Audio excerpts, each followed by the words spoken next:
Olá, seja muito bem-vindo ao Dentro da Área desta semana. E saiba que vai ser destaque no programa de hoje.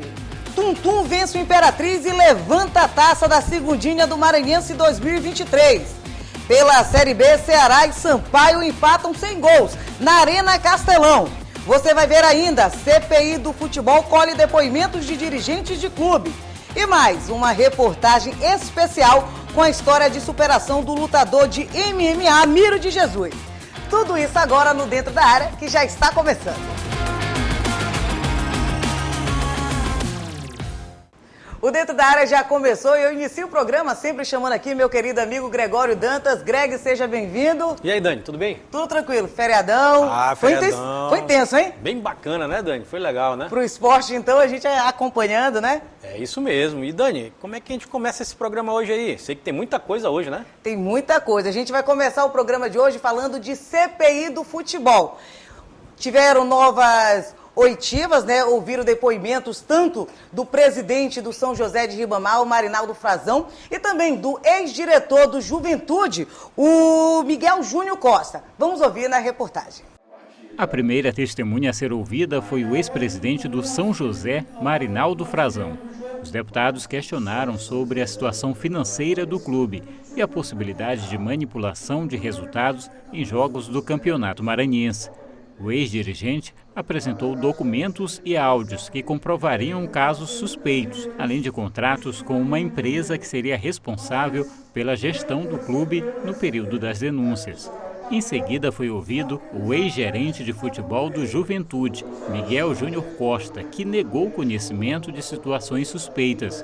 Negou ainda ter recebido qualquer denúncia do tipo ou ter tomado conhecimento de atitudes irregulares de jogadores. Achei bem válidas as oitivas de hoje, principalmente o depoimento do presidente de São José, o senhor Marinaldo, que nos trouxe aqui elementos que vão certamente servir de parâmetros para as próximas ações da CPI. Além do presidente da comissão, o deputado Osmar Filho, também participaram dos depoimentos os deputados Leandro Belo e doutor Iglesio, membros titulares da CPI. Muitas possibilidades aí de trazer pessoas que foram diretamente ligadas a fraudes e manipulações em resultados do Campeonato Maranhense. Hoje, infelizmente, nós não tivemos quórum para deliberar esses requerimentos, mas para a semana que vem vamos fazer esses requerimentos e com certeza aprovar para chamar pessoas que serão com certeza de grande valia na investigação. Outros 2 depoimentos estavam previstos, mas as testemunhas não compareceram. Os trabalhos da CPI, criada para investigar supostos esquemas ilegais de apostas em jogos realizados entre 2020 e 2023 nos campeonatos maranhense e brasileiro de futebol, tem prazo de 120 dias. 10 requerimentos convocando novas testemunhas já foram aprovados. Tem sido produtivo, acredito que ao final iremos entregar um relatório que vai contribuir muito com o futebol maranhense para, de uma vez por todas, afastar quem está no futebol para cometer crimes, para manipular resultados e obter dessa forma lucro ilícitos, afastar de uma vez por todas essas pessoas e, de fato, dar uma credibilidade maior ao futebol para que essa paixão, que é nacional, que é nossa, maranhense também, possa estar com a credibilidade à altura. Greg, mais uns depoimentos sendo ouvidos na CPI do futebol na última semana.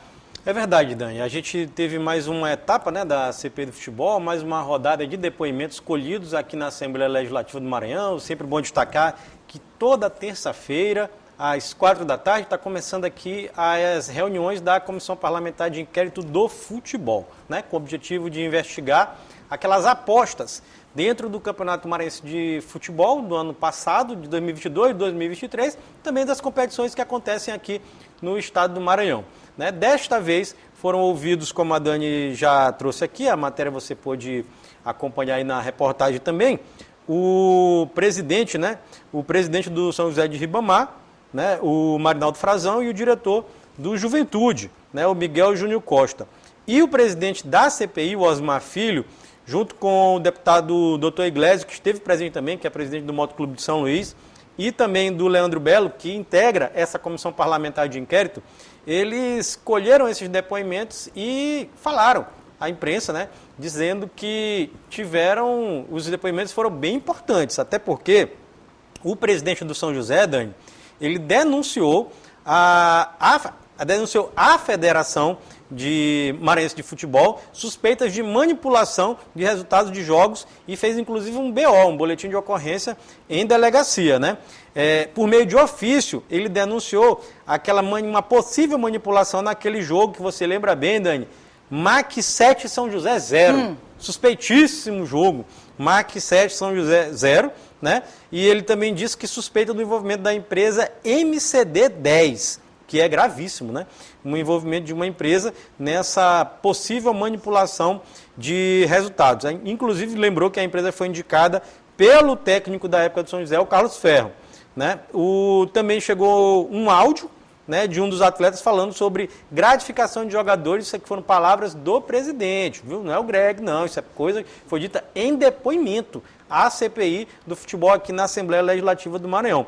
O diretor de Juventude, Dani, como você também pôde acompanhar na reportagem, ele disse que não tomou conhecimento de nenhuma manipulação de resultados, apesar daquele placar São José 7, Juventude 3, né? Ele disse que considerava normal esse placar. Não é normal. Não é. É normal em futsal, né? Mas em futebol profissional não é normal. Complicado. 7-3 não é normal. Mas ele se considera normal. A CBF, inclusive, fez uma varredura e disse que transcorreu tudo normal. O Miguel Costa Júnior, ele falou sobre a importância da CPI justamente para averiguar todo esse processo de investigação que estão acontecendo dentro do futebol maranhense, e realmente a CPI tem uma importância muito grande nesse aspecto para manter a integridade, né, do espetáculo, dos dirigentes, dos jogadores, dos técnicos, de todo mundo que faz futebol, né? E o presidente da CPI, o Osmar Filho, o deputado Osmar Filho, disse que os trabalhos estão sendo realizados a contento, que o trabalho está sendo bem feito, também acredito que está sendo bem feito, e as pessoas que precisam ser ouvidas estão sendo ouvidas. O doutor Iglesias, por sua vez, Dani, disse, como você pôde acompanhar na reportagem também, que disse que o presidente de São José revelou muitas possibilidades. É verdade. Ele revelou muitas possibilidades, ele abriu um leque de pessoas para a CPI, para os deputados que estão investigando. E isso, como a Dani está dizendo aqui, abriu um leque, tudo pode acontecer e vamos ver o que vão ser os próximos passos, só destacando, só para encerrar o comentário. Próxima reunião da CPI, terça-feira, 4 horas da tarde, aqui na Sala de Comissões Valdir Filho, na Assembleia Legislativa do Maranhão. Certíssimo, Greg. Agora a gente vai falar de uma reportagem especial. A gente vai acompanhar uma reportagem do atleta maranhense Miro de Jesus. É uma história de superação. Ele que agora no final de outubro vai disputar lá na Bahia o Fight On, um dos maiores eventos de MMA do Nordeste. Acompanhe.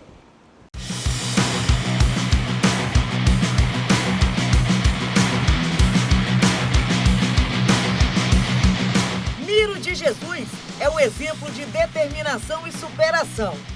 Sua jornada no esporte começou como uma maneira de sair da rotina e deixar vícios para trás. Buscou primeiro o Muay Thai e logo depois encontrou no MMA uma nova paixão ao observar outros lutadores. Procurei o MMA por conta de sair um pouco da rotina, né? Rotineira, deixar um pouco a bebida, essas coisas de lado. Então eu procurei o esporte. Eu iniciei com o Muay Thai. E daí eu comecei a ver algumas lutas de MMA que algumas pessoas que participavam da academia faziam. E aquilo foi me chamando a atenção.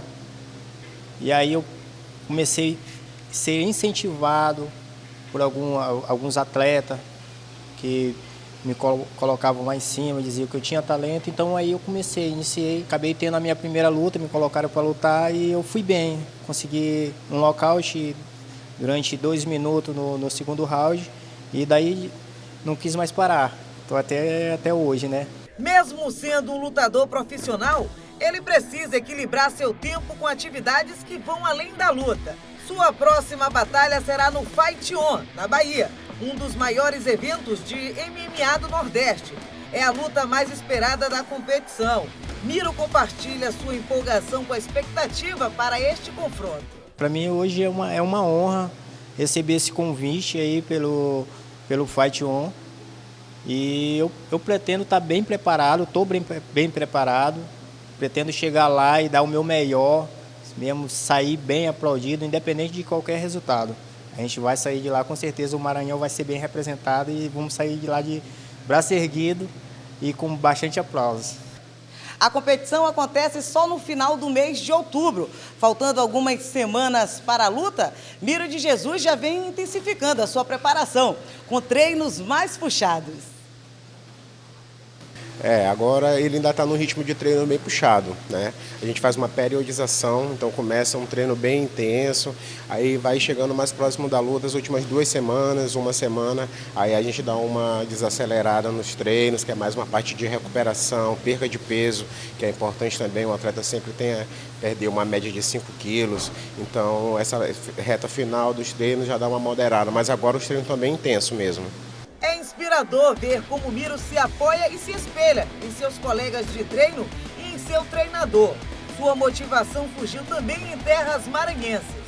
Os meus ídolos mesmo são os próprios caras que eu treino todo dia, entendeu? Tem o Anderson Martins, que fez várias lutas, chegou a fazer 12, 13 lutas, e eu acho que ele teve uma derrota só. Tem o Antônio Carlos Buiu, que já lutou na Rússia, teve muitas lutas. Então é aqueles caras que eu acompanho o dia a dia deles, eu vejo a dura realidade deles, mas mesmo assim o cara continua, ele não para. A história de Miro é um exemplo de como a paixão e a dedicação podem levar alguém longe no mundo do esporte.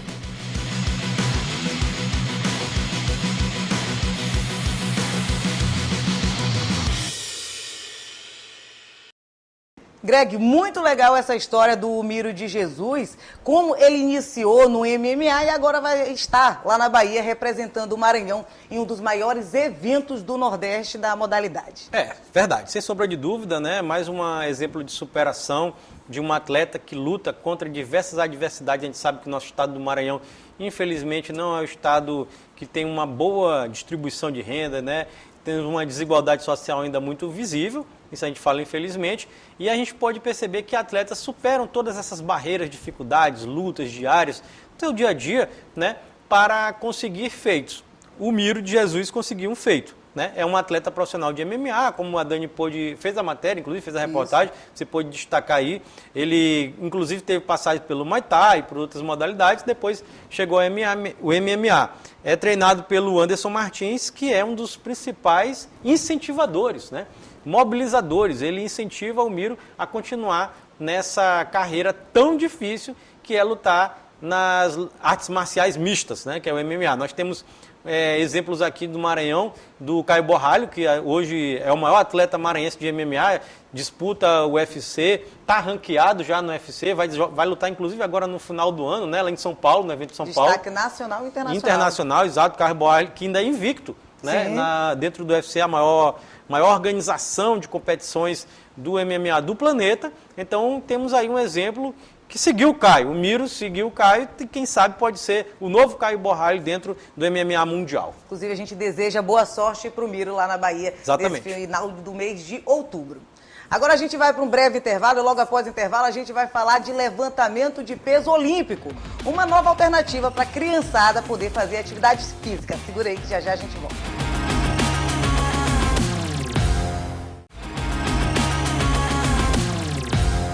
De volta com Dentro da Área, agora a gente vai falar de levantamento de peso olímpico para as crianças, uma alternativa para a criançada poder sair do sedentarismo. Vamos acompanhar a reportagem.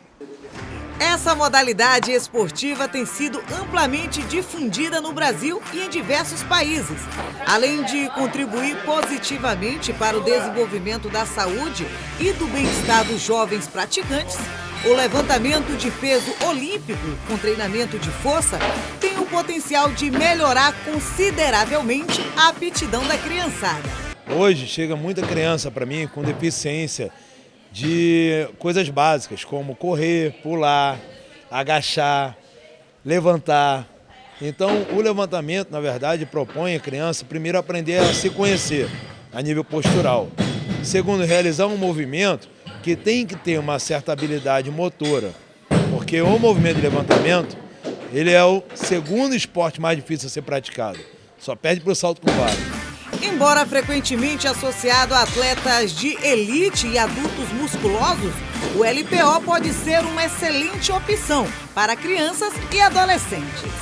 Há uma demanda de trabalhos posturais que tem que ser feito em decorrência ao treinamento para ela conseguir compreender o que é levantar peso. Muita gente tem essa preocupação, às vezes até criança, levantar peso. Ai, machuca, sei lá, retarda o crescimento. E não, é um esporte que tem a ver com postura, tem a ver com habilidade, tem a ver com movimento corporal, né? Isso é que já faz ele ganhar força. O treinamento do LPO, ele é colocado também para a melhora da saúde e também da disposição, desde que seja feito com orientação correta. E olha, algumas pesquisas que foram demonstradas, a prática do esporte é feito por crianças e também por adolescentes. Juliana pratica o LPO há 2 anos e iniciou no esporte através de incentivo da família. De lá para cá, muitos benefícios.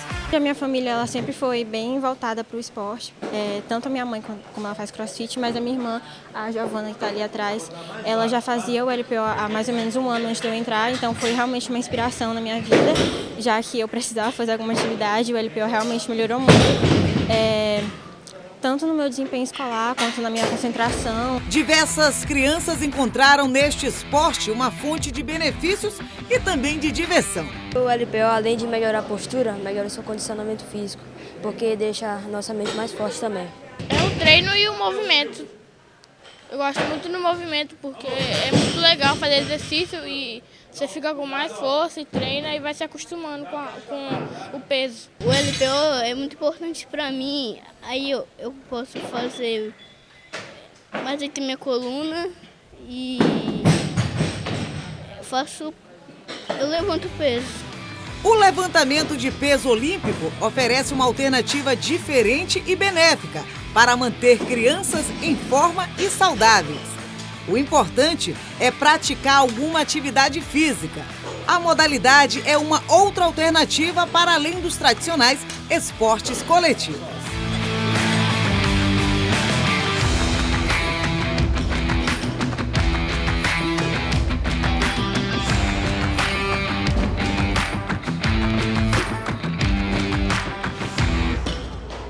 Muito legal a reportagem, Greg. Uma outra alternativa para a criançada, o LPO, levantamento de peso olímpico. Sim. Muita gente acha que é perigoso, mas a gente mostrou ali na reportagem que todo mundo pode praticar. Exatamente, Dani. A gente tem que destacar também que o LPO, modalidade, como você já disse, levantamento de peso olímpico, né? Nas Olimpíadas há muitos e muitos anos, né? Rapaz, histórico, o LPO. E, assim, muito tempo esse preconceito, né? De que levantamento de peso olímpico, halterofilismo, vamos chamar assim, atividades em academias mais pesadas eram contraindicadas para crianças. Aqui houve uma desmistificação disso, né? A gente pôde acompanhar aqui com profissionais que além de auxiliar as crianças, tira a criança do sedentarismo e dá, o que eu adorei na matéria, uma nova opção, fugir daqueles esportes tradicionais coletivos. Sim. Né? Você tem o levantamento de peso olímpico. Porque antigamente você saía do esporte coletivo, aí ia fazer karatê, judô. E pode ser a partir dos 6 anos. Pois Ou seja, a criançada mesmo, bem gurizinho, já pode estar praticando. Exatamente. Então, é uma grande oportunidade para os pais, para as crianças aqui de São Luís, né? Botar lá o seu filho para fazer LPO. Quem sabe conquistar uma medalha aí para o Maranhão, né? Futuramente. Certíssimo. A gente vai para um breve intervalo, que logo após o intervalo a gente vai falar de futebol. O Tum-Tum garantiu o título da segundinha do Campeonato Maranhense e pela Série B do Campeonato Brasileiro, o Sampaio arrancou um empate lá direto da Arena Castelão com o Ceará. Segura aí que já já a gente volta.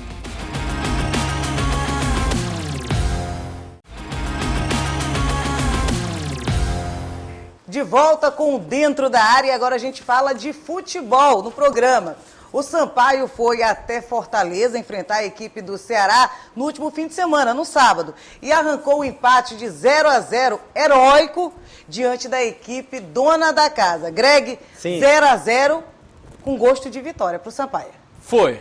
0-0 com gosto de vitória, é verdade, a gente tem que ressaltar isso, né? O Sampaio enfrentou um adversário que é superior ao Sampaio financeiramente e também superior ao Sampaio de maneira técnica, apesar de que está uma draga danada lá no Ceará. Não vive um bom momento, mas está melhor do que o Sampaio. É melhor do que o Sampaio, sim. E você jogou contra esse adversário, que é muito rico, muito poderoso, nos bastidores do futebol, inclusive, fora de casa, no seu estádio. Claro que não teve o apelo popular, porque a torcida do Ceará também não está gostando nada da campanha no ano. Era um time que tinha expectativa de conseguir o título. Era um time que caiu para a Série B com a... Não, vai bater e voltar. Vai fazer o ioiô, né? E se duvidar em relação à folha salarial do Ceará, pode ser até maior da Série B. Eu acredito, se não for maior, eu né? acredito que seja a maior da Série B mesmo, a folha salarial do Ceará. Mas o fato é que o Sampaio jogou lá, jogou de igual para igual com o Ceará e jogou de igual para igual até o momento que, no segundo tempo da partida, aos 9 minutos, o senhor Matheus Pivô cometeu um ato de irresponsabilidade e de burrice, meus amigos, tão grande que há muito tempo eu não via na história do futebol. O senhor Matheus Pivô cometeu uma agressão. Ele deu uma cotovelada no rosto de um jogador do Ceará dentro da área. Lembrando que a bola nem estava com esse jogador. Não, totalmente fora do lance. Inclusive, eu não quero nem pensar. Eu até pensei naquilo, viu? Pensei que pode ser... No começo aqui do programa a gente comentava. Eu até pensei, porque é muito esquisito, muito estranho, mas não quero falar, né? Porque depois eu posso me comprometer, né, Dani? Mas que chega a pensar, chega. O torcedor sabe que não é besta, sabe muito bem o que está acontecendo, né? Então é o seguinte, gente. O Matheus Pivô cometeu esse ato infantil, irresponsável, que comprometeu a atuação do Sampaio no segundo tempo da partida. O Sampaio jogou um segundo tempo inteiro com um jogador a menos e o juiz ainda deu 8 minutos, depois deu 9 minutos de acréscimo, que queria mesmo de qualquer jeito que o Ceará fizesse um gol, mas não fez, graças ao senhor Luiz Daniel, que simplesmente... Mais uma vez. Pegou o pênalti, porque o Matheus Pivô, não satisfeito em ser expulso, ainda foi dentro da área. Tamanho da irresponsabilidade desse cidadão. Eu ia falar outra coisa, mas é irresponsabilidade. E aí ele foi expulso e o Luiz Daniel pegou um pênalti e salvou o Sampaio de uma derrota. E olha que o Eric, que é o melhor jogador da equipe do Ceará, foi o que bateu o pênalti, artilheiro do Ceará na temporada, artilheiro do Ceará na Série B, perdeu o pênalti. O Ceará foi superior ao Sampaio. Foi. Só que o Sampaio conseguiu um excelente resultado lá de Fortaleza. Sim. O Sampaio teve alguns problemas. Teve o Neto Paraíba que na hora lá na véspera não jogou. Né? É uma perda considerável do Sampaio Corrêa, que está sendo, assim, ao lado do Robinho, um meia de criação, está finalizando muito a gol, dando passe, assistência. Então, foi uma perda considerável. O Sampaio já não teve o Pimentinha, que isso aí a gente não precisa nem falar, é um super diferencial do Sampaio. Então, mesmo com todas essas baixas e com um jogador a menos, o Sampaio consegue um resultado importante. O Sampaio chega a 36 pontos na tabela de classificação. Continua na 13ª colocação. Contou muito com o resultado dos seus adversários, mais uma vez, né? Porque a Ponte Preta conseguiu perder em casa, a Tombense não ganhou, o Londrina empatou com o Avaí, né? E o Ituano, rapaz, não conseguiu ganhar também, empatou, então não passou o Sampaio. O único resultado negativo para o Sampaio foi a surpreendente vitória da Chapecoense contra o Criciúma fora de casa. A Chapecoense surpreendeu e com isso, amigos, a distância do primeiro na zona de rebaixamento, que é a Chapecoense, né? Ali que abre a zona de rebaixamento, está na 17ª posição, 17ª posição exatamente, para o 13º, que é o Sampaio, são de 3 pontos apenas. Caiu, porque na verdade eram 5. Isso. Até a última rodada o Sampaio deixou escapar mais esses 2 pontos. Isso, porque o Sampaio fez apenas 1 ponto e a Chape fez 3, então caiu de 5 e continua embolado aqueles 5 times. Isso. Para sair daquela zona da degola da 17ª posição, que eu acho que da Chape para baixo já não tem muito jeito. É, porque a Tombense, com esse resultado de empate, praticamente sacramenta, eu acho que o seu rebaixamento. Também o Londrina, que estava ganhando do Avaí, viu? Aí poderia dar um respiro, mas não. Aí com o empate do Avaí, também acho que sacramenta o seu rebaixamento. E o ABC já era, favas contadas, só um milagre daqueles inimagináveis para o ABC escapar da 3ª divisão do campeonato. E na próxima rodada tem um jogo também importantíssimo, fora a questão do Sampaio ter que vencer o líder dentro de casa, que é o Vitória na próxima sexta-feira. Tem também o Ituano enfrentando a Ponte Preta, ali tudo embolado com o Sampaio. O empate seria maravilhoso para o Sampaio. O empate. Assim, porque tem Ituano e Ponte Preta, é bem verdade isso aí disse. Também tem um jogo que aí agora o Sampaio é Ceará. É Ceará e Avaí. Também. Tem que torcer pro Ceará. E é Ceará e Avaí fora de casa, o Ceará joga fora de casa, o Sampaio vai ter que torcer pro Ceará. E esse Ituano e Ponte Preta aí era o ideal, era um empate mais claro. Mas tudo isso vencendo. Isso, porque simplesmente o Sampaio vai pegar o líder, né? O Sampaio, amigos e amigas, encara o Vitória da Bahia na próxima sexta-feira, dia 20. Vitória de quem? Às 7 horas da noite aqui no Castelão, e o Vitória é dele, Léo Condé. Exatamente, Léo Condé, técnico do Sampaio, que fez as 2 melhores campanhas do Sampaio na história dos pontos corridos, né, na Série B do Campeonato Brasileiro. Excelente técnico, está disparado na primeira colocação, acho que praticamente assegurado já o retorno, título não, mas o retorno ali ele está encaminhando o seu retorno à primeira divisão, Vitória, e sob o comando do Léo Condé, excelente técnico. O Sampaio tem esse adversário complicadíssimo na sexta-feira. Provavelmente nós teremos nova promoção de R$10, né? Aqui no Estádio Castelão, o torcedor tem que comparecer ao estádio. Infelizmente, Dani, pode ser que não tenhamos, que o Pimentinha não jogue, né? Porque o Pimentinha sofreu uma contusão, a equipe médica do Sampaio deu um retorno de 4 semanas, ele já está 15 dias sem jogar, aliás, vão ser completados 15 dias no dia do jogo, né? E parece que vai haver uma força-tarefa para que o Pimentinha jogue pelo menos contra o tempo, uma parte do jogo, que um jogo todo está descartado, mas pelo menos no segundo tempo, então uns 30 minutos, o Pimentinha pode jogar aí, defender a equipe do Sampaio. O Sampaio não vai ter Matheus Pivô, que foi expulso, né? Ainda bem, né? Eu acho que ainda bem, agora a gente pode dizer, né, que não vai ter o Matheus Pivô. Pode ter a volta do Micael e do Rafael Jansen, tem que ver a questão do Neto Paraíba também, né? Sim.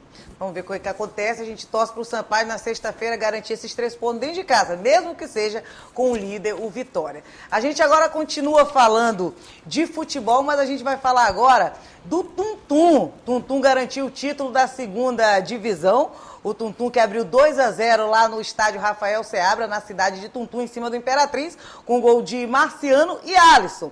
O Imperatriz acabou descontando ali com o Rômulo e no minuto final, no último minuto, acabou ampliando o marcador com o gol do Debu. Isso. Tuntum campeão.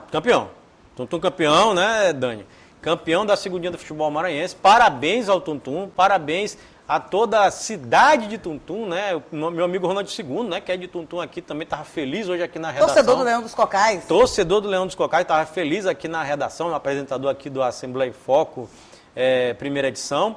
E também do Diário da Manhã, da Rádio Assembleia, que você pode acompanhar o Ronald II lá, todo dia, né, de segunda a sexta, às 9 horas da manhã, na 96.9 FM. Você acompanha lá o Ronald II no Diário da Manhã. E olha, o Tuntum mereceu. Campeão invicto. Invicto. Campeão invicto da Série B do Campeonato Maranhense. Melhor campanha, disparado. É claro que nós tínhamos uma expectativa e ela se concretizou de uma final entre Tuntum e Imperatriz. São as 2 equipes que mais se fortaleceram para essa competição. E foram as melhores equipes durante o campeonato inteiro, foram as 2 melhores equipes durante o campeonato inteiro. O Imperatriz até investiu mais dinheiro do que o Tuntum, mas o Imperatriz subiu. O que importava era subir, o Tuntum ganhou o título. Como você bem destacou, 3-1 resultado da partida, abriu 2-0, teve um gol descontado, ainda teve um 2-1, e aí no final do segundo tempo o Debu fez o 3-1 para a alegria da torcida de Tuntum, para o povo de Tuntum, para a cidade de Tuntum, com esse título de campeão maranhense da Série B, da 2ª. Agora vamos ao que interessa, Dani. Acabou, né? Imperatriz de Tuntum subiu e já tem o campeonato da Série A definido para o ano que vem. A elite do futebol maranhense. A elite, se é que a gente pode dizer isso, do futebol maranhense em 2024, terão os seguintes times disputando o campeonato estadual, amigos e amigas. O MAC, atual campeão, disputa, né? Vai tentar o bicampeonato estadual. O Motoclube de São Luís, o Sampaio Correia. Aí acaba o ciclo região metropolitana. Agora vamos para o interior. Tá bem legal, viu? Tá bacana. Temos Pinheiro, representando a Baixada Maranhense. Cordino, lá da região ali de Barra do Corda, ali, né? Vamos chamar ele de Cocais? Não, de Médio Mearim? Acho que é... região dos Cocais. Cocais, ali, né? Cordino e Tuntum entram na região dos Cocais, né? Cordino e Tuntum, região dos Cocais. Chapadinha, que representa o Baixo Parnaíba, né? E o Imperatriz, que representa a região tocantina. Então nós temos um campeonato maranhense bem diversificado, né? Várias cidades do Maranhão. Várias praças esportivas vai viajar. O pessoal daqui de São Luís vai viajar e de lá vem para cá também. Mas eu gostei, eu gosto. Eu gosto quando o futebol maranhense está assim para o interior do estado, né? Não fica aquele negócio centralizado em São Luís, não. E aí tem uma diversidade maior. Então o campeonato maranhense do ano que vem promete. Tomara que seja organizado. Tomara que não seja tão bagunçado como essa segundinha do futebol maranhense foi, que foi ridícula, né? A gente tem que dizer isso. A organização, zero. A competição começou ainda tendo uma fase preliminar. A gente pode destacar também alguns times, o caso do Tupã, ressurgindo no futebol maranhense da segunda. Bateu na trave. Bateu na trave, saiu para o Imperatriz, que estava mais organizado, como a gente acabou comentando. Mas parabéns também para o Tupã. O Tupã ali ressurgindo das cinzas e que continue, que próximo ano tenha a Série B e que seja, por favor, um pouquinho mais organizada, viu, FMF?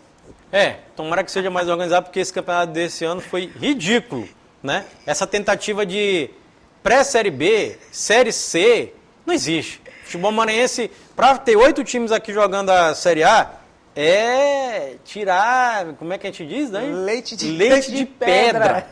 Leite de pedra para ter 8 times. E com a finalização da segunda divisão também encerra o calendário profissional de futebol profissional do Maranhão. Ainda bem. Porque não existe mais FMF, acabou, extinta. A Copa Agora FMF. só 2024. Ainda bem, tá tudo certo. Tomara que continue assim, extinta mesmo. Não tentem ressurgir essa competição Copa FMF, que é fadada ao fracasso, à vergonha. Tomara que ela não exista nunca mais no calendário maranhense. E parabéns novamente ao Tum Tum e parabéns ao Imperatriz, que volta à Série A do Campeonato Estadual. Parabéns ao Tum Tum e Imperatriz, verdade. Fim de papo, Greg, aqui do Fim de Dentro papo. da Área. Acabou. Obrigada, viu, Greg? Mas antes da gente se despedir, Greg, 100%, quem quiser assistir a gente mais uma vez, assiste onde? É verdade. Quem quiser acompanhar nosso programa pode acompanhar através dos nossos canais de interação, né? Tem o nosso site, né? Que é o al.ma.leg.br/TV. Tem também o telefone da nossa redação, que é o 3269-3028. Nosso WhatsApp aqui embaixo da sua tela. Você pode acompanhar nosso programa também no YouTube, né? Fica tudo lá registrado, as matérias, os programas mais antigos. Você pode ver quando quiser na sua casa, no celular, onde você estiver, né? E tem as nossas reprises, como a Dani falou, né? Nós, o programa Dentro da Área tem reprise toda terça-feira às 7h30 da manhã e também às 2h da tarde. Tá certo. Obrigada, viu, Greg? Tamo junto, minha amiga. Gente, obrigada. Até a próxima oportunidade. Tchau, tchau. Até mais. Tchau.